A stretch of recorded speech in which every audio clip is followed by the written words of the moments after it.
जय श्री कृष्णा। आप सभी का मेरे इस चैनल पर बहुत बहुत स्वागत है। आज हम इस वीडियो में आप सबके लिए लेकर आए हैं माघ मास के शुक्ल पक्ष में किए जाने वाली जया एकादशी की व्रत कथा। तो चलिए अब हम कथा शुरू करते हैं। एक समय युधिष्ठिर जी ने भगवान श्री कृष्ण से कहा, मधुसूदन, आप कृपा करके यह बताइए कि माघ मास के शुक्ल पक्ष में कौन सी एकादशी होती है, उसकी विधि क्या है तथा उसमें किस देवता का पूजन किया जाता है। भगवान श्री कृष्ण बोले, राजेंद्र, बतलाता हूँ, सुनो। माघ मास के शुक्ल पक्ष में जो एकादशी होती है उसका नाम जया है। वह सब पापों को हरने वाली उत्तम तिथि है। पवित्र होने के साथ ही पापों का नाश करने वाली है तथा मनुष्य को भोग और मोक्ष प्रदान करती है। इतना ही नहीं, वह ब्रह्म हत्या जैसे पाप तथा पिशाचत्व का भी नाश करने वाली है। इसका व्रत करने पर मनुष्य को कभी प्रेत योनि में नहीं जाना पड़ता। इसलिए राजन, प्रयत्न पूर्वक जया नाम की एकादशी का व्रत करना चाहिए। इसकी कथा मैं तुम्हें बतलाता हूँ, सुनो। एक समय की बात है, स्वर्ग लोक में देवराज इंद्र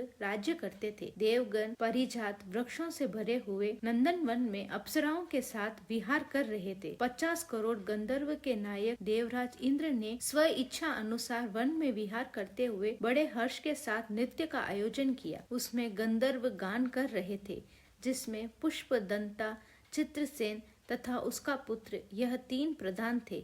चित्रसेन की स्त्री का नाम मालिनी था।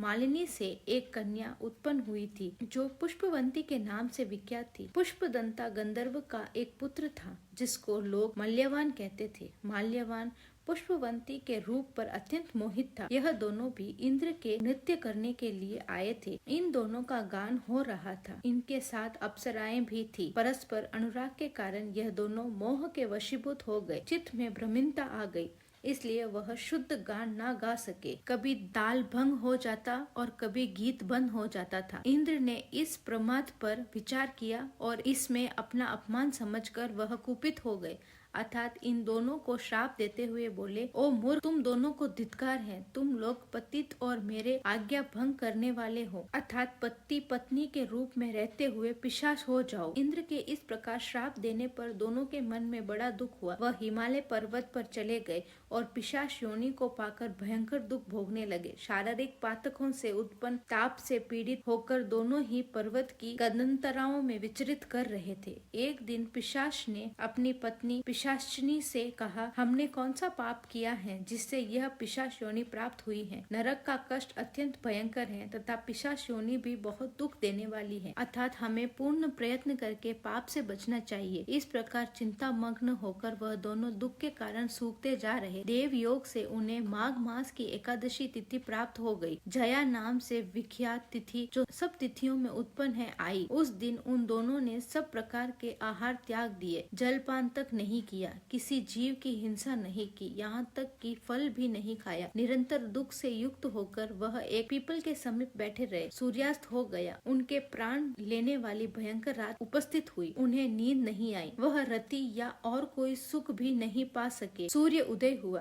त्रयोदशी का दिन आया। उन पिशाचों के द्वारा जया के उत्तम व्रत का पालन हो गया। उन्होंने रात में जागरण भी किया। इस व्रत के प्रभाव से तथा भगवान विष्णु की शक्ति से उन दोनों की पिशाच योनि दूर हो गई। पुष्पवंती और माल्यवान अपने पूर्व रूप में आ गए। उनके हृदय में वही पुराना स्नेह उमड़ रहा था। उनके शरीर पर पहले ही जैसे अलंकार शोभा पा रहे थे। वह दोनों मनोहर रूप धारण करके विमान पर बैठे और स्वर्गलोक में चले गए। वहाँ देवराज इंद्र के सामने जाकर दोनों ने बड़ी प्रसन्नता के साथ उन्हें प्रणाम किया। उन्हें इस रूप में उपस्थित देखकर इंद्र को बड़ा विस्मय हुआ। उन्होंने पूछा, बताओ, किस पुण्य के प्रभाव से तुम दोनों का पिशाचत्व दूर हो गया? तुम मेरे श्राप को प्राप्त हो चुके थे, फिर किस देवता ने तुम्हें उससे छुटकारा दिलाया? माल्यवान बोला, स्वामी, भगवान वासुदेव की कृपा तथा जया नाम की एकादशी के व्रत से हमारी पिशाचता दूर हो गई। इंद्र ने कहा, तो अब तुम दोनों मेरे कहने से शुद्ध पान करो। जो लोग एकादशी के व्रत में तत्पर और भगवान श्री कृष्ण के शरणागत होते हैं वह हमारे भी पूजनीय हैं। भगवान श्री कृष्ण कहते हैं, राजन, इस कारण एकादशी का व्रत करना चाहिए। नृप श्रेष्ठ, जया